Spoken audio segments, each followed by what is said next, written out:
Todos nosotros tenemos creencias, en todos los aspectos. ¿Por qué creemos lo que creemos? ¿Sí? Algunos tienen sus preferencias, el día de hoy, por ejemplo, hablando de política. Tienen sus creencias respecto de la familia, respecto del dinero, respecto de la manera como se debe relacionar con Dios. Tenemos en cada aspecto de nuestra vida, tenemos nuestras creencias establecidas y construimos esa estructura de creencias basado en lo que escuchamos, en lo que leemos, en la cultura que nos rodea, en todas aquellas cosas que influyen en nosotros, ¿cierto? Las personas que están cerca de nosotros. Y esa debe ser la base de nuestras creencias. Aún los cristianos dicen, yo creo en Dios, pero uno se pone a preguntar a las personas en cuál Dios cree usted. Y entonces empiezan a dar una descripción, no, pues Dios es esto, esto y esto, y uno dice, vea, ¿de dónde saca esa idea de que Dios es eso? Hablando incluso de cristianos, sacan y hacen sus conclusiones y estructuran sus creencias basados en cosas que escuchan y no ni siquiera en la palabra de Dios. Esto llevó a la iglesia hace más de 500 años a que tomaran una decisión.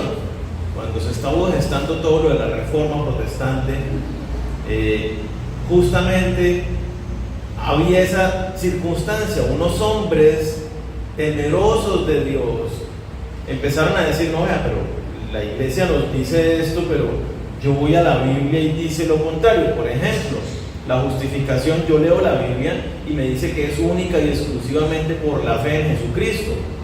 Y estos otros están diciendo que es por medio de las obras y el cumplir unos requisitos y ceremonias. Entonces, ¿cuál es la base autoritativa para yo definir en qué creo? Y entonces ellos establecieron uno de los 5 postulados más importantes de lo que se llamó la Reforma Protestante, y fue sola escritura. Y es solamente la Biblia, solamente la palabra de Dios es la verdad absoluta. Solamente la palabra de Dios es la verdad que rige nuestras vidas. Solamente a través de la Biblia es que nosotros adquirimos ese conocimiento claro de Dios. Y a partir de lo que dice la palabra de Dios, es que un cristiano debe empezar a estructurar su base de creencias. Un cristiano, ¿qué debe pensar en la política? Y no me digan.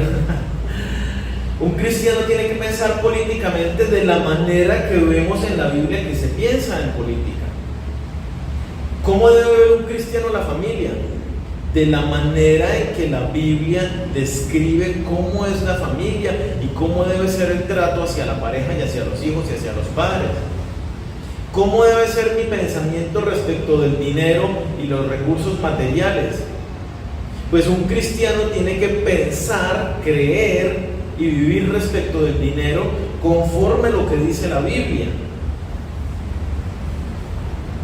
Decimos somos cristianos, seguimos a Jesucristo. ¿Usted obedece a Dios? Sí. Y muchas veces ni siquiera conocemos qué dicen las Escrituras y seguimos haciendo y formando nuestra estructura de creencias basados en lo que a nosotros nos parece o lo que a nosotros nos conviene. Ya han pasado 500 años desde que estos cristianos fieles tomaron una determinación de decir, es la Biblia la base, no otra cosa. Y en este mes de la Biblia que se celebra en octubre, justamente como celebración de la reforma que se llevó a cabo hace más de 500 años, que fue en el mes de octubre, yo pienso que es importante que nosotros, igual que estos hombres y mujeres de esta época, tomemos hoy una determinación y hagamos una declaración como ellos le hicieron en ese entonces y establezcamos a la palabra de Dios como el verdadero y único fundamento en nuestras creencias, en nuestra vida, en nuestros pensamientos, en nuestras acciones. Y vamos a mirar unos pasajes bien interesantes que nos van a animar a entender un poco las implicaciones de esto y bueno, ser motivados también a hacer de la palabra de Dios nuestra verdad absoluta en todas las cosas. Yo los invito a que vayamos a Primero de Samuel, capítulo 15. Vamos a estar leyendo prácticamente todo el capítulo, así que tengámoslo ahí abierto. Primero de Samuel, es primer libro de Samuel, Primero de Samuel, capítulo 15. Dice, versículo 1: después Samuel dijo a Saúl, bueno, nos pongo un poquito en contexto. Samuel era el profeta de Dios en ese tiempo, había juzgado, es decir, había gobernado Israel durante un tiempo, hasta que el pueblo de Israel, que vio todas las naciones vecinas, dijeron, vea, todos tienen rey, pónganos un rey. Entonces Samuel, que era el profeta de Dios, fue delante de Dios muy enojado. Señor, están pidiendo un rey, ¿cómo se les ocurre a esta gente? Estamos hoy siendo gobernados por ti y quieren un rey. Y Dios les dice, tú tranquis, me están rechazando a mí, entonces dales el rey que quieren. Adviérteles que un rey se va a enseñorear de ellos, que le va a poner cargas, impuestos, etcétera, etcétera, etcétera, y que sepan a qué se van a tener. Sí, igual queremos rey. Y les nombran como rey a Saúl. Samuel, estén pilas porque es probable que se me confundan los nombres mientras voy hablando. Ustedes saben que a veces se me confunden. Entonces, Samuel es el profeta de Dios y Saúl es el rey que Dios establece. ¿Aló? Entonces, vamos al versículo 1, dice, después Samuel dijo a Saúl, el profeta al rey, Jehová me envió a que te ungiese por rey sobre su pueblo Israel. Ahora pues, está atento a las palabras de Jehová. Así ha dicho Jehová de los ejércitos: yo castigaré lo que hizo Amalek a Israel al oponérsele en el camino cuando subía de Egipto.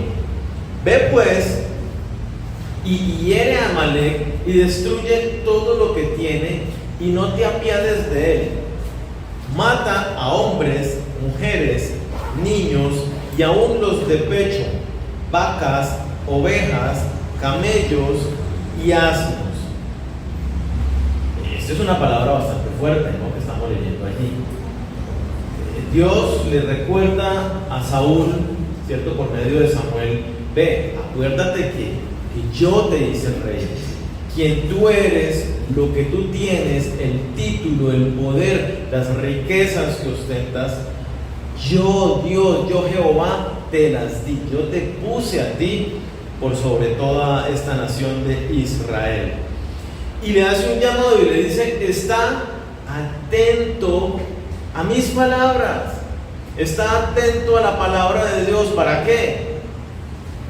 Oye, si soy llamado por Dios y establecido como autoridad, como representante de Dios, pues tengo que guiarme con base en lo que dice la palabra de Dios, que es lo mismo a nosotros, ¿cierto? Somos representantes de Dios en la tierra, somos el cuerpo visible de Dios en la tierra, embajadores en nombre de Jesucristo, hijos de Dios. Y entonces está atento, es la palabra, ese atento es la palabra hebrea shamá, que quiere decir oír, escuchar, pero con la intención de obedecer. Es decir, yo estoy atento a la instrucción para hacer acorde a la instrucción que se me está dando. O sea, esta palabra, este atento, es escuche y obedezca. Sería como la definición, la traducción más literal de esta palabra hebrea. Entonces, este mismo llamado es para todos nosotros, sus hijos. Escucha mi palabra y vive acorde a mi palabra, acorde a mi verdad. No solo de pan vivirá el hombre, sino de toda palabra que sale de la boca de Dios. Y entonces, vamos a hacer un paréntesis y respondamos la pregunta que a alguno puede inquietar: ¿por qué Dios ordena tal destrucción? Porque es que uno lee ese pasaje y dice: mata hombres, mata mujeres. Uno dice: bueno, hasta ahí, ok. Sin embargo, alguno puede decir, como lo que está sucediendo ahorita en el conflicto allí Israel-Palestina, alguno puede decir, pero son inocentes. ¿Sí? Mata hombres, mata mujeres, mata a los niños, mata a los bebés, mata las vacas, las ovejas, los cabritos, el perro, el gato, o sea, no deje nada vivo de Amalek. ¿Por qué Dios manda eso? Y básicamente hay dos razones. La primera, la leemos ahí mismo, ¿cierto? Dice, versículo 2, yo castigaré lo que hizo Amalek a Israel al oponérsele en el camino cuando subía de Egipto. Amalek salió, iba subiendo Israel hacia la tierra prometida, y Amalek salió y se le opuso y se enfrentó en guerra. Amalek, la nación de Amalek, vendría siendo lo que hoy nosotros conocemos como unos terroristas y guerrilleros. Literalmente, la nación, ellos salían a asaltar a otras naciones, a robarles lo que tenían, a esclavizar a las familias, mataban a los hombres, esclavizaban a las familias, se robaban todo, y eso era lo que ellos hacían constantemente, aquí, allá y aquí y allá. Entonces, se opusieron al plan de Dios de que Israel llegara a la tierra prometida. Entonces, con base en eso, Dios dice, es una nación que hay que ser juzgada. Estoy emitiendo un juicio sobre ella y toda la nación debe dejar de existir. Además de eso, hay otra razón, y la podemos entender más si vemos Deuteronomio 20, versículos 16 al 18. Dice, pero de las ciudades de estos pueblos que Jehová tu Dios te da por heredad, ninguna persona dejarás con vida, sino que los destruirás completamente, al Eteo, al Amorreo, al Cananeo, al Fereceo, al Heveo, al Jebuseo, como Jehová tu Dios te ha mandado. Póngale cuidado, porque hay que destruirlos para que no os enseñen a hacer según todas sus abominaciones que ellos han hecho para sus dioses, y pequéis contra Jehová vuestro Dios. Entonces, había un juicio que se estaba dando sobre esta nación pagana que adoraba a unos dioses paganos, y entonces Dios dice, oye, ustedes van a llegar a habitar este lugar, y ellos van a ser sus naciones vecinas, los amalecitas incluidos allí eran uno de estos. Tú no debes contaminarte, y para que tú te mantengas santo, es decir, apartado como el pueblo de Dios, todos ellos tienen que ser destruidos, tienen que dejar de existir. No lo digo yo, es lo que dice la Escritura, fue la orden que Dios determinó para todas estas naciones. Así como hubo un juicio sobre Sodoma y Gomorra, sobre su pecado, y los desapareció del mapa, lo mismo llegaba en este momento para estas naciones, un juicio por su pecado, y llegaba la destrucción. Israel iba a ser la espada, digamos, de Dios en esta ejecución del juicio, solo que Israel no lo hizo. Y veamos entonces, Dios da en aras de terminar juicio sobre Amalek por lo que hizo al pueblo de Israel, por su estilo de vida, ya trayéndole el juicio, y en aras de proteger a Israel. Entonces, ese fue el mandato de Dios. Está atento a mis palabras, mátalos a todos, incluyendo todos los animales. Veamos la respuesta de Saúl, versículo 7, ahí mismo donde estábamos en 1 Samuel 15. Y Saúl, me adelanto un poquito, él va y sale y arma la guerra contra los amalecitas. Y dice el versículo 7, y Saúl derrotó a los amalecitas desde Ávila hasta llegar a Shur, que está al oriente de Egipto. Y tomó vivo a Agag, rey de Amalek, pero a todo el pueblo mató a filo de espada. Y Saúl y el pueblo perdonaron a Agag y a lo mejor de las ovejas y del ganado de los animales engordados, de los carneros y de todo lo bueno, y no lo quisieron destruir. Mas todo lo que era vil y despreciable destruyeron. Yo pregunto, ¿Saúl cumplió la palabra de Dios?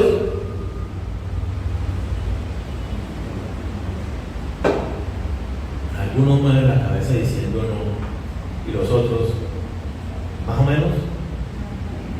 Y esto justamente es lo que tenemos que analizar de aquí, ¿no? ¿Estuvo atento Saúl a la orden de Dios? Alguna persona podrá decir, Saúl obedeció parcialmente, porque Saúl fue contra Amalek, Saúl mató a todos los hombres como Dios le dijo, y mató a muchos animales viles, de acuerdo a la ley, y dejó los animales que son dignos para ofrendas a Dios. Entonces, alguna persona puede pensar y decir, no, en realidad Saúl sí fue obediente, inclusive no solo fue obediente, sino que fue más allá de lo que Dios dijo, porque Saúl vio que había animales buenos para agradarlo, y entonces obedezco lo que Dios dice, y aparte de eso, le llevo un detalle bien bonito a Dios, para sacrificar todos estos animales en ofrenda de adoración a Dios. ¿Sí? Alguno podrá decir, no, Saúl interpretó mejor lo que Dios quería decir, y entonces sí le obedeció, pero él entendió que obviamente Dios no iba a matar a los animalitos buenos que son inocentes, ¿sí? No son pecadores. Entonces era muy ambientalista, muy de protector de animales esta persona. Y entonces, como le pasó a Saúl, nos puede pasar a nosotros,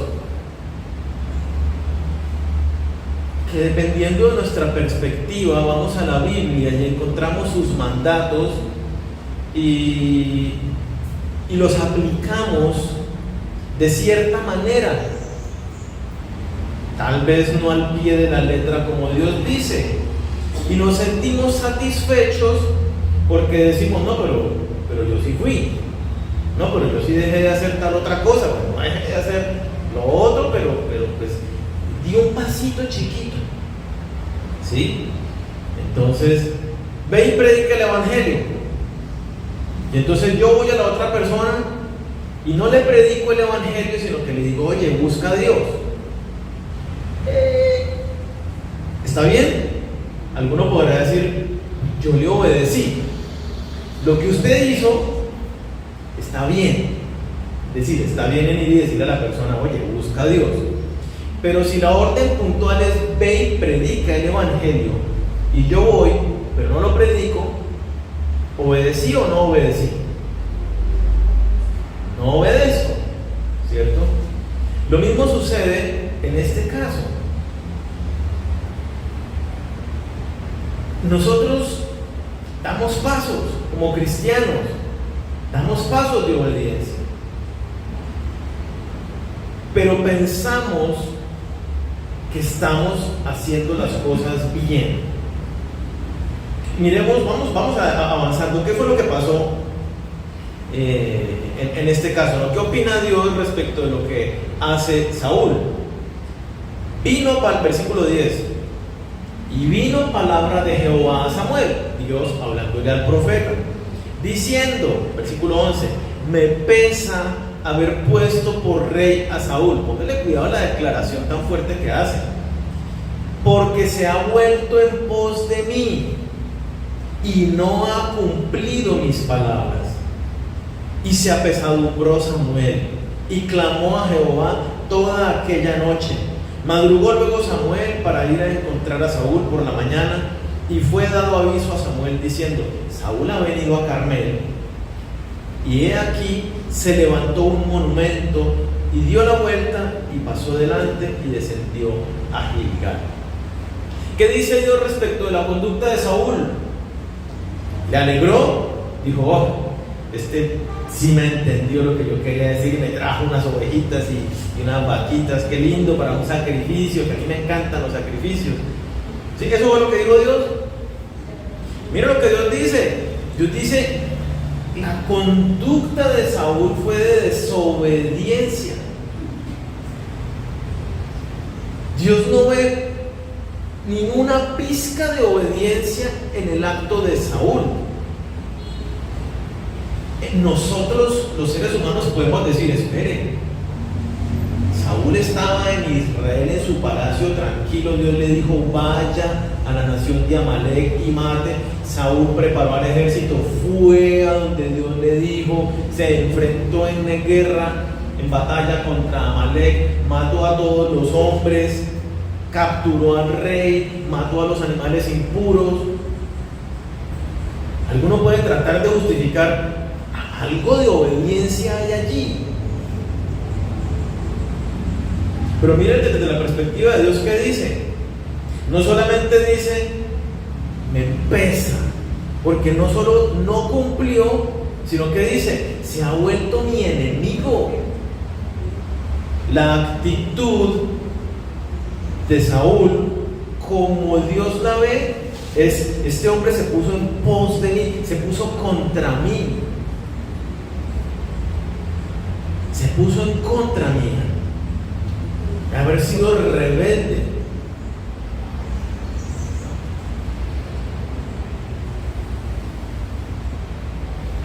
¿Qué pasa cuando nosotros no obedecemos, sino que actuamos de la manera que Saúl lo hizo? Y nos decimos a nosotros mismos: ve, pero algo sí hice. ¿Cómo ve Dios la obediencia a su palabra? Y esto nos permite entenderlo. Dios no ve que estamos siendo obedientes cuando adaptamos, cuando modificamos el mandato para hacerlo más cómodo a nuestro estilo de vida. De ninguna manera Dios ve que yo tomo un mandato de Dios y lo adecuo a mi propio parecer. Dios claramente dice: tú no me estás obedeciendo. Dios da un decreto. Si yo lo cambio, ¿de quién es ese decreto ahora? Es mío. Si yo modifico cualquier cosa de la palabra de Dios, ya no es la orden de Dios, ya no es el mandato de Dios. Ahora es mi parecer, es mi idea, es mi mandato. Por eso Dios dice claramente, allí no hay obediencia. Es más, todo lo contrario, hay un acto declarado de rebeldía.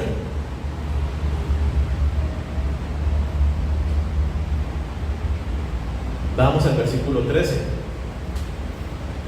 Vino pues, después de que Samuel entonces le ruega a Dios: Señor, y por favor, clamando por la vida de Saúl, por lo que Dios estaba diciendo: ahora Saúl es mi enemigo y es un hombre desobediente, no está atento a mis palabras y se rebela contra mi voluntad. Viene Samuel a Saúl y Saúl le dijo, entonces le salió el encuentro. Pónganle cuidado lo que dice. Viene Saúl al encuentro y le dice: bendito seas de Jehová, yo he cumplido la palabra de Jehová. Samuel entonces dijo: pues qué balido de ovejas y bramido de vacas es ese que oigo con mis oídos. Y Saúl respondió: de Amalek los han traído, porque el pueblo perdonó lo mejor de las ovejas y de las vacas para sacrificarlas a Jehová. Si el hombre está todo contento, ¿no? Mire, cumplí, bendito seas de Jehová, mire, traje un regalito para el Señor. Pero lo demás lo destruimos. Entonces dijo Samuel a Saúl: déjame declararte lo que Jehová me ha dicho esta noche. Y él le respondió: di. Y dijo Samuel: aunque eras pequeño en tus propios ojos, no has sido hecho jefe de las tribus de Israel, y Jehová te ha ungido por rey sobre Israel. Y Jehová te envió en misión y dijo: ve, destruye a los pecadores de Amalek y hazles guerra hasta que los acabes. ¿Por qué pues no has oído la voz de Jehová, sino que vuelto al botín has hecho lo malo ante los ojos de Jehová? Y ante esa declaración, y ante esa acusación tan clara y directa de parte de Dios, responde Saúl y dice, versículo 20: y Saúl respondió a Samuel: Antes bien he obedecido la voz de Jehová y fui a la misión que Jehová me envió. Y he traído a Agag, rey de Amalec, y he destruido los amalecitas.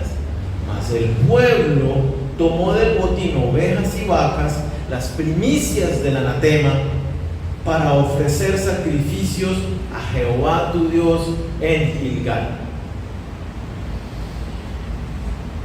A mí me preocupa mucho, y quiero que miremos esto con la preocupación de vida, porque es que a nosotros nos puede suceder lo mismo.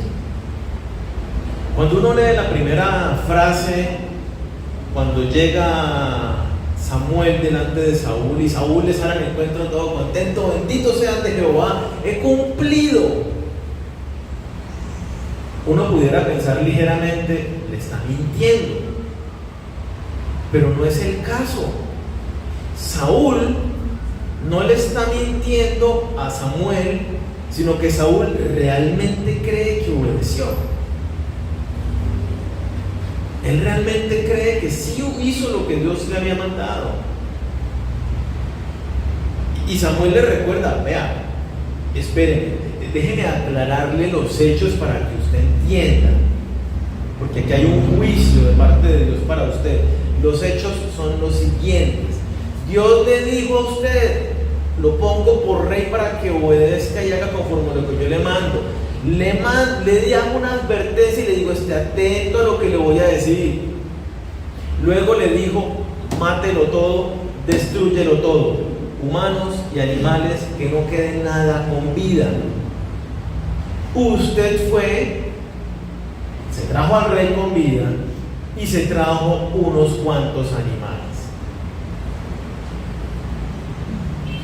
Ante eso, pues es muy claro, no obedeció. La obediencia era matar todo. No mató todo, ¿qué quiere decir? No obedeció.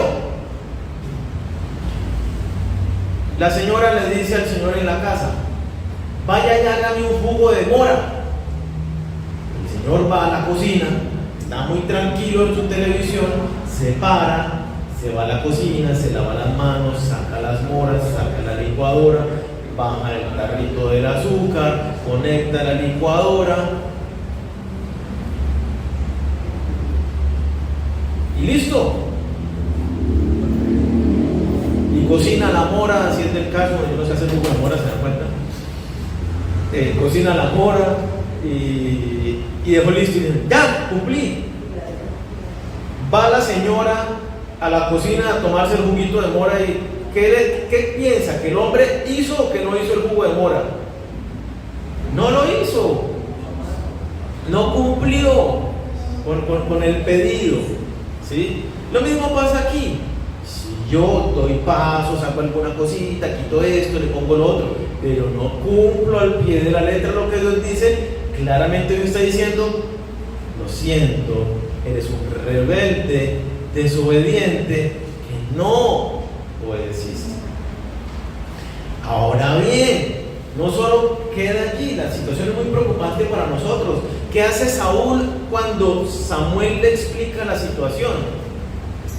Saúl le dice, le replica y le justifica y fundamenta y dice: no, ¿cómo así? Yo sí obedecí. Y empieza a decirle: mire, yo estaba aquí tranquilo y Dios me hizo que fuera, yo fui. Dios me dijo que matara a todos los hombres, mujeres y niños, yo los maté. Lo que pasó fue que matamos a todos los animales impuros.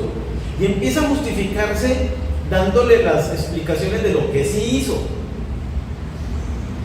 Pero una vez más, ¿cuál es el quid del asunto?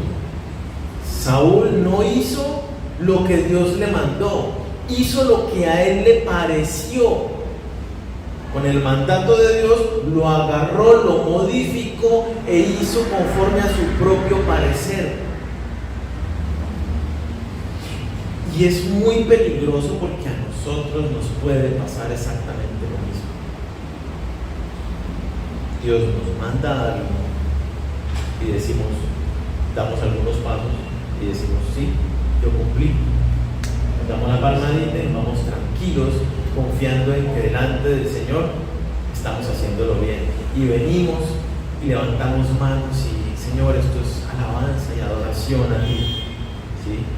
Pero Dios, cuando nos ve, dice: rebelde, desobediente, te has convertido en enemigo mío. Es muy fuerte.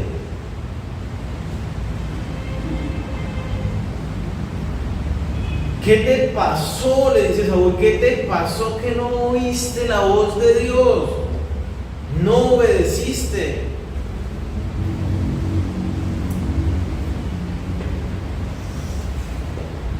Debemos pedirle a Dios que nos haga ser humildes, que nos haga ser humildes y que por medio de su Espíritu Santo seamos redarguidos, que verdaderamente dejemos de justificarnos y decir: no, pero yo sí hice esto o hice lo otro. No, o estoy sometido a Dios o no estoy sometido a Dios. El pasaje que se convirtió, caramba, ya lo menciono en todas las reuniones, Mateo 7, 21 al 23. Jesucristo dice: no es el que me dice Señor, Señor, y viene a la iglesia y hace milagros en mi nombre y levanta muertos y predica en mi nombre. Ese no es el que entra al reino de los cielos, porque esto no es por experiencia espiritual y religiosa. Dice: entra al reino de los cielos el que obedece la voluntad de mi Padre. Y es lo que vemos acá, que está mostrando en este pasaje. No es decir: no, yo sí puse en práctica esto y lo demás lo hemos escuchado y no lo hemos obedecido. ¿En qué nos constituimos? Si alguno está en Cristo, nueva criatura, las cosas viejas quedaron atrás. Ya no vivo yo, sino que Cristo vive en mí. Y entonces, por eso es importante que entendamos el caso de Saúl y que clamemos al Señor y le digamos: Señor, ayúdame a ser humilde, ayúdame a someterme a ti, a tu autoridad, ayúdame a obedecer tu palabra tal y como tú la dices. Ayúdame a matar mi ego, que cada vez que leo algo de la Biblia digo: no me parece. Yo predico algo acá y escucho frecuentemente de personas que dicen: a mí no me parece lo que Daniel dijo, a mí no me parece lo que usted dice. Y digo: me duele, porque yo aquí no vengo a inventarme historias. ¿Qué dice Dios? Ustedes están leyendo el pasaje. Es lo que Dios dice. No es que no me parece lo que Daniel diga. Está bien que no les parezca lo que Daniel dice, pero si lo que Daniel está diciendo en la Biblia, no tenemos otra opción. Versículo 22. Después de que está esta declaración de Dios a través de Samuel. Samuel dijo: se complace Jehová tanto en los holocaustos y víctimas como en que se obedezca a las palabras de Jehová. Ciertamente el obedecer es mejor que los sacrificios y el prestar atención que la grosura de los carneros, porque como pecado de adivinación es la rebelión y como ídolos e idolatría la obstinación. Por cuanto tú desechaste la palabra de Jehová, Él también te ha desechado para que no seas rey. ¿Cuál es la voluntad de Dios? ¿En qué se complace Dios? Obedecer es mejor que los sacrificios. Prestar atención mejor que la grosura de los carneros. Saúl había incumplido el mandato de Dios con la excusa de que era para ofrecer en sacrificio, ¿cierto? Estas vacas y todas estas ovejas es que las traje para honrar a Jehová en alabanza, en sacrificio de adoración. ¿Y qué le dice Dios y le explica acá? Oiga, es que los sacrificios son parte del sistema expiatorio, pero lo que a Jehová le agrada es la obediencia. Usted fue desobediente. Y obediencia tenemos que entender, valga la redundancia, que es obediencia absoluta. Porque es que si no hay obediencia absoluta, hay obediencia, la obediencia parcial es obediencia. Ya entendimos que no lo es. Obediencia parcial es: hago mi propio parecer, estoy siendo desobediente, estoy siguiendo simplemente mi parecer, mi opinión. Y entonces Dios dice, vea, la verdadera adoración es que me obedece.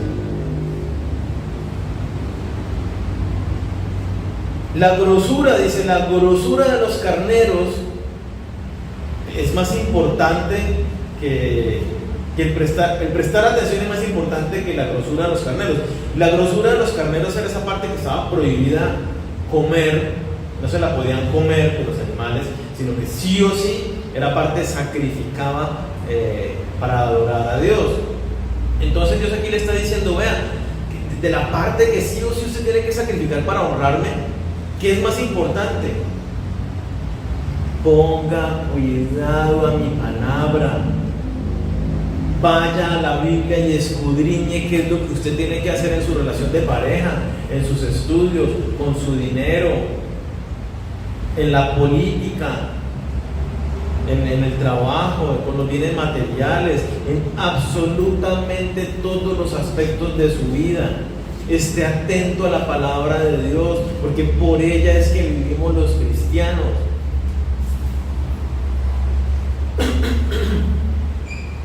Y entonces, mira lo que dice, ¿no? Como pecado de adivinación es la rebelión, y como los ídolos y la idolatría, la obstinación. ¿Cuáles fueron los pecados de Saúl aquí que está diciendo? Usted es rebelde y obstinado, terco, no quiere aceptar, duro de corazón, no quiere aceptar lo que Dios está diciendo para su vida. Y dice, no, yo no estoy de acuerdo, a mí no me parece que eso sea así. Yo no creo que Dios haga juicios tan radicales. Yo no creo que Dios me deseche porque yo no lo estoy obedeciendo. Yo no creo que al final de cuentas Dios me vaya a mandar para el infierno porque yo no lo obedecí. Si yo sí estoy haciendo algunas cosas y he cambiado mi vida. Obstinado, terco, sigo guiándome por mi propio parecer y estableciendo mi estructura de creencias basado en lo que a mí me parece, lo que mi limitado pensamiento alcanza a comprender, cuando tiene que ser muy diferente. ¿Qué dice Dios? Listo, eso es. No lo entiendo, no me parece. Ok, está bien que no lo entiendas, que te cueste trabajo aceptarlo porque tu perspectiva de la vida es muy diferente, pero es la palabra de Dios, de un Dios que todo lo sabe, un Dios que es todo amor, que es todo bondad, justicia, santidad, es decir, no hay ni pizca de maldad en Él, toda la sabiduría. Si Él lo determina y yo no lo entiendo y a mí no me parece, ¿quién está equivocado, Dios o yo?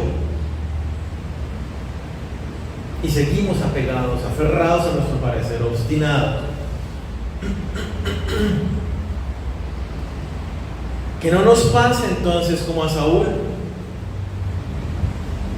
que nos pensamos, nos creemos estar atentos a la palabra de Dios y que pasamos por alto las instrucciones de Dios y los mandatos de Dios, pensando con ligereza de no pasa nada. Yo ya me he dicho muchas veces que deje este pecado y yo sigo sin esforzarme en dejarlo. No va a pasar nada. El que practica el pecado no es de Dios. Una cosa es que yo caiga en pecado esforzándome por no caer en él. Y otra cosa es que yo deliberadamente simplemente no me importa, no voy a hacer nada al respecto. Sigo y sigo y sigo y sigo y sigo en el mismo pecado que Dios ha dicho que no haga más.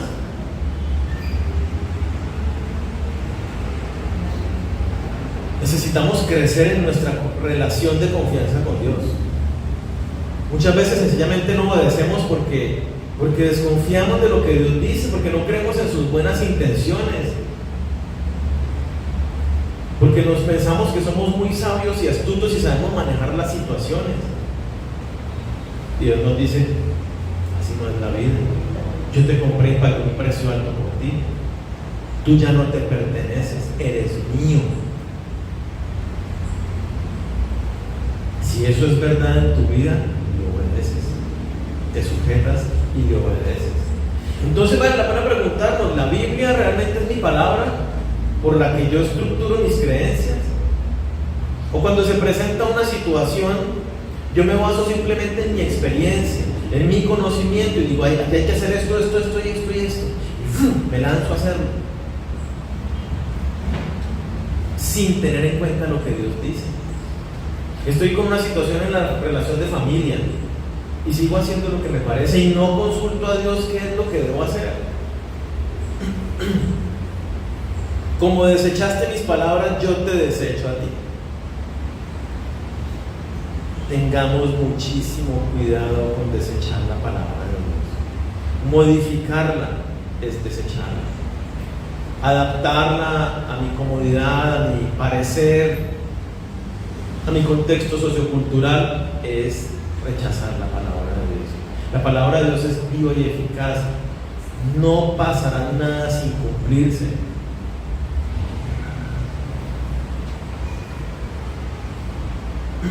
Muchas personas se preguntan, ¿cuál será la voluntad de Dios para mi vida?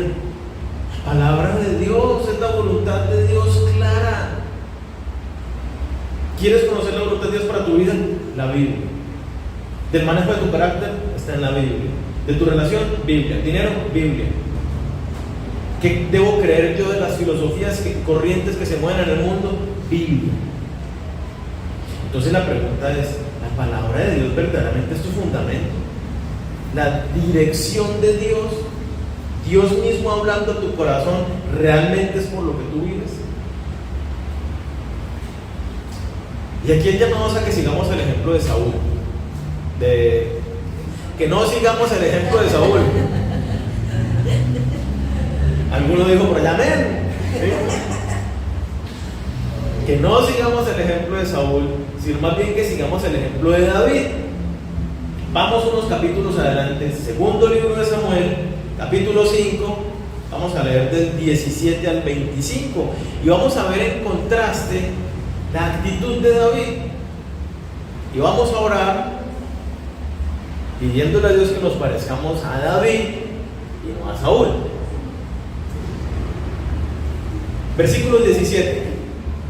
Oyendo los filisteos que David había sido ungido por rey sobre Israel, subieron todos los filisteos para buscar a David. Y cuando David lo oyó, descendió a la fortaleza. Entonces, ¿qué hizo David?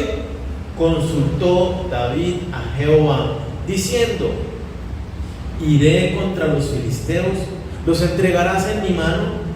Y Jehová respondió a David: ve, porque ciertamente entregaré a los filisteos en tu mano. Y vino David a Baal-Perasim, y allí los venció David, y dijo: quebrantó Jehová a mis enemigos delante de mí como corriente impetuosa. Por eso llamó el nombre de aquel lugar Baal-Perasim. Y dejaron allí sus ídolos, y David y sus hombres los quemaron. Versículo 22. Y los filisteos volvieron a venir y se extendieron en el valle de Refidim, y consultando David a Jehová, él le respondió: no subas, sino rodéalos, y vendrás a ellos enfrente de las balsameras. Cuando oigas el ruido como de marcha por las copas de las balsameras, entonces te moverás, porque Jehová saldrá delante de ti a herir el campamento de los filisteos. Dale cuidado que dice el 25. Y David lo hizo así como Jehová se lo había mandado, e hirió a los filisteos desde Geba hasta llegar a Gesed. ¿Cómo reaccionó David ante una situación difícil? Tenía que enfrentar una batalla, se le vienen varias naciones filisteas en combate para destruirlo. ¿Y qué hace él? Pónganle cuidado y los pongo un poco en contexto. A este punto de la vida, David llevaba décadas de experiencia como guerrero, en batalla, comandando ejércitos. tenía una altísima experiencia en batalla, porque cuanta batalla que David enfrentaba, batalla que David ganaba. Ahora no solamente tiene la experiencia y el conocimiento, sino tiene a su disposición todo el ejército de Israel, no los poquitos que tenía él antes de ser ungido como rey de Israel. ¿Y qué hace David con su vasta experiencia ante una situación difícil? Señor, ¿qué debo hacer? Él ya sabía qué hacer, sabía cómo enfrentar a los enemigos, pero ahí dice: Señor, ¿qué debo hacer? Si debo ir delante de ellos, ¿cómo me enfrento a ellos? Y Dios me encanta. Jehová pelea la batalla por él. David, ¿por quién pelea la batalla? Dejan los ídolos por ahí tirados, las estatuas que tenían de sus ídolos paganos, y David, ¿qué hace? Las destruye todas en honra a Dios. David va y le pregunta: ¿qué hago, Señor? Y Dios le dice: vete por este lado y haz esto. Y Dios sale delante de él a pelear la batalla por David. ¿Por qué? Porque David, aunque se las sabía, aunque sabía cómo enfrentar a un ejército enemigo y ganar, no hizo conforme lo que él le parecía que podía hacer. Vino a buscar a Dios, a consultar la voluntad de Dios para esa situación.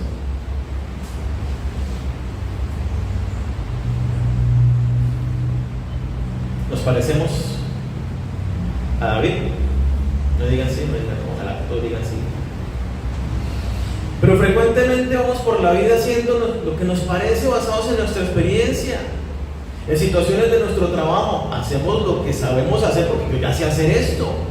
Y se presenta un problema y automáticamente lo vamos resolviendo. En las situaciones que pasan conflictos en la familia, con los amigos, hacemos automáticamente como nos parece, porque decimos: yo ya sé qué hacer acá, y no consultamos a Dios. Claro, habrá casos en que ya sabemos qué hacer. Estoy conversando con una persona que no conoce de Dios, y será que le digo: esperen un momento, voy a clamar al Señor esta semana a ver si Dios me dice que debo compartir el Evangelio.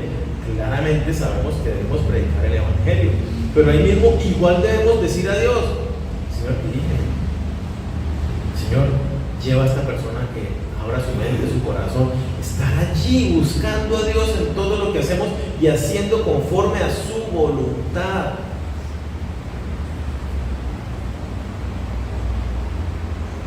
Podemos ir por la vida como cristianos, como hijos de Dios, creyendo que lo estamos haciendo bien,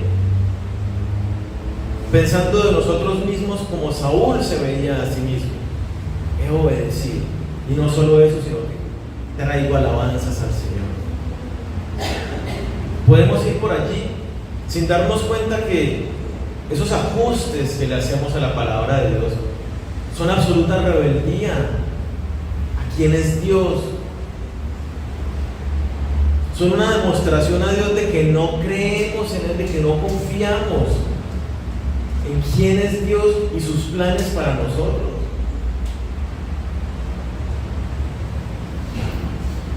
Entonces, el llamado es a que hagamos un alto en el camino y miremos nuestra vida, cómo estamos realmente viviendo a Dios. ¿Es una vida religiosa?